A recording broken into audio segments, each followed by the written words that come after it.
headed towards the keyhole. We are watching as timing and scoring as they clear the loop. We are seeing Sparks drop like the proverbial stone. He's all the way back to the 16th position as we speak after that off. As again, activity picks up in the front of the field with time winding down.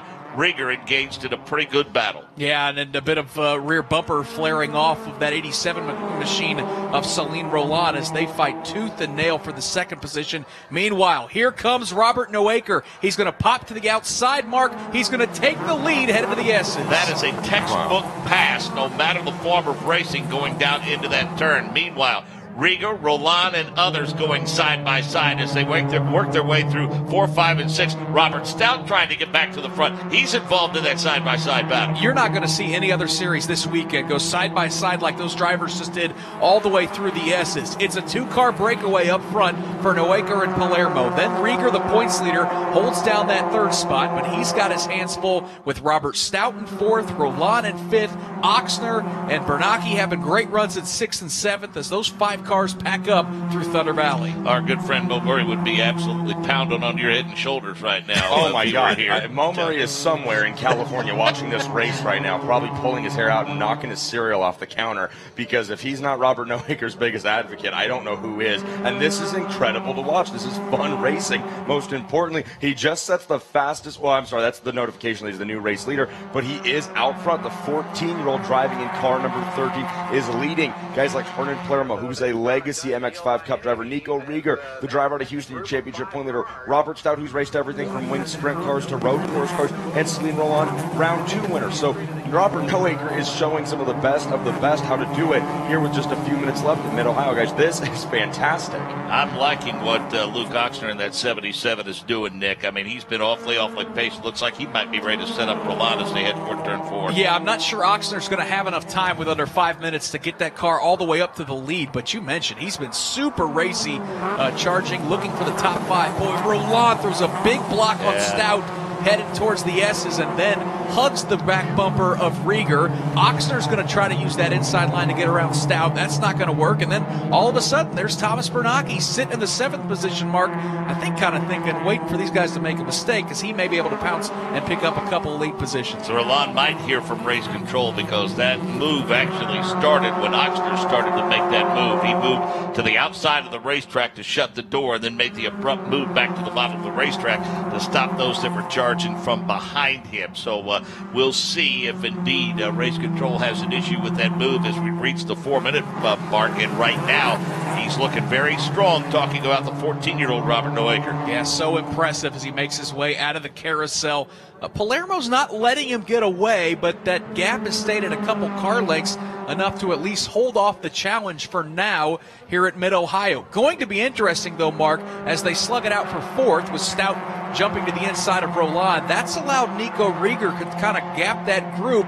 Could Rieger be a late player running down the front 2 here with, again, just 3.5 minutes, probably looking at a lap and a half here at Mid-Ohio? Well, let's face it, Tony, at this point, I mean, even though a lot of the guys that were chasing him have fallen by the wayside, every position means more points, and you don't want to look back to Mid-Ohio thinking you may have thrown one away by not being aggressive enough. Yeah, absolutely. And like I said, coming into this weekend, Robert Noaker sitting just 3 points out of the championship top 10. That's what gets him up on stage at the championship banquet a few months from now in Monticello, New York. He's leading Hernan Palermo, guys, who is just a long-time legacy kind of guy in the MX-5 Cup category. Hernan knows how to make these MX-5 Cup cars work. He knows how to make them drive fast. Nico Rieger's your championship point leader, but Robert Noaker is leading them all right now. And wow, Celine Roland not really calming down much here as he continues to battle with Robert Stout, Luke Oxner in the number 77 up to 6th. He's just kind of sitting back there going, man, if Roland and Stout keep getting jiggy like this, maybe I have a chance to crack the top 3 here.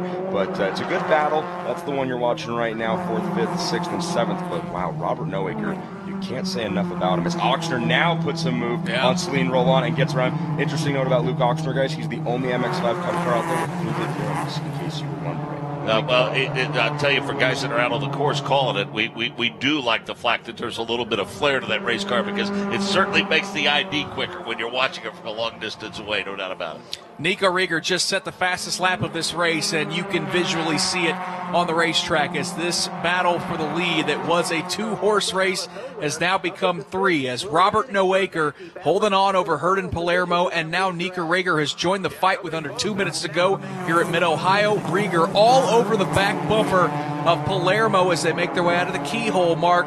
All 3 drivers. Boy, Palermo puts the left rear tire off the racetrack, and I'll guarantee you that's going to give Rieger a chance to make a move. And Noaker is saying, mix it up, boys, please. Let's get a little side-by-side action between you. But right now, the bumpers are virtually locked together. Look at that between the front 3 as they head toward turn number 4. We saw Robert Noaker put his right hand up in the air, maybe to signal, hey, give me the bump draft, as they're not going to try to pass making their way through the S's just yet. It's Noaker, Palermo, and then Rieger, the front 3, as they make their way back down the hill through the S's. This seems to be the part of the racetrack where Palermo is just a little bit stronger in terms of straightaway, the short straight to turn 1, and then up through the keyhole and back down. That seems to be where Noaker has the strength, although this time through Thunder Valley, he looks like he picked up a little momentum. Yep, and this is the part of the racetrack right here where you really kind of have to stay single file. It's a rhythm part of the racetrack, not really a spot that you can make a lot of passes as they set up for the carousel here. It's Robert Noaker, Hernan Palermo, Nico Rieger, probably going to be between these 3 to settle it here at Mid-Ohio. They'll make their way through the carousel, and Mark, they're going to see the white flag. Can the 14-year-old hold on for one more lap here at Mid-Ohio? More technical portions of the race course, very, very friendly to his car from turn 7 to about the final turn before they get back on that short straightaway. So you wonder, though, Palermo and Rieger, are they kind of getting together and maybe trying to set up the draft between the 2 of them? The freight train by the youngster as they exit the keyhole now. Setting up for the keyhole. Noaker's able to hold the ball. Palermo, Rieger, the front 3 battle it out. They've gained separation. It's clearly between these 3 now. Noaker passes test number 1. That's holding the lead into the keyhole, one of the 2 best passing parts of the racetrack. Now, can Palermo get the run down to the S's to make a move? He is closing. He's got Rieger now pecking to the inside. Now they'll swing back to the outside, Mark. They may be side by side headed to the S's. And they do go side by side, and they set him up, duped him just a little bit, and Palermo, for one, was able to get around him. However,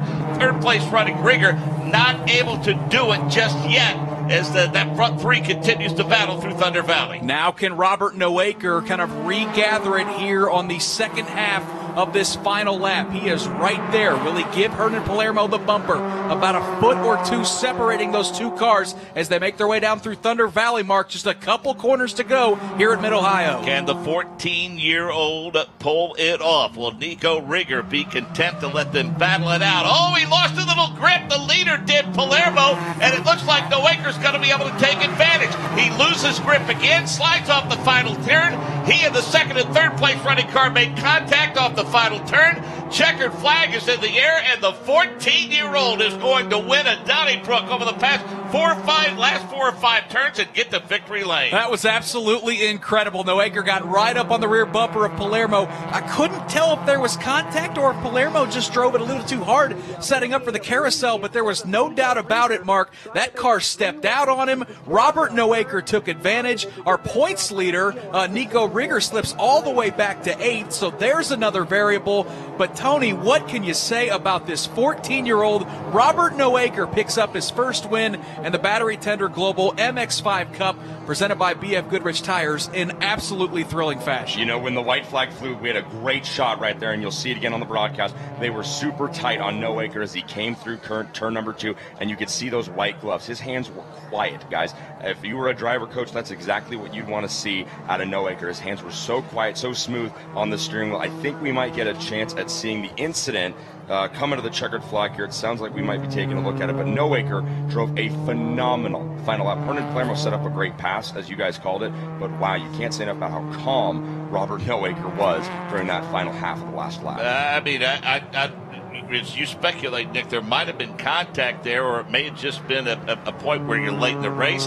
You've worn those tires. I mean, Palermo was flinging that car around the racetrack all day long, and it looks like we're going to get a look at it now. The final turns, yeah, you look at him. He was all by himself. I mean, it almost looked like drifting through that turn, and then they get side by side, and he comes to the final turn, and this is where the contact is made. I just think, Tony, it looked like the grip was gone on that race car. Absolutely. I mean, Hernan Palermo was just driving everything he could get out of that 0-1 car, and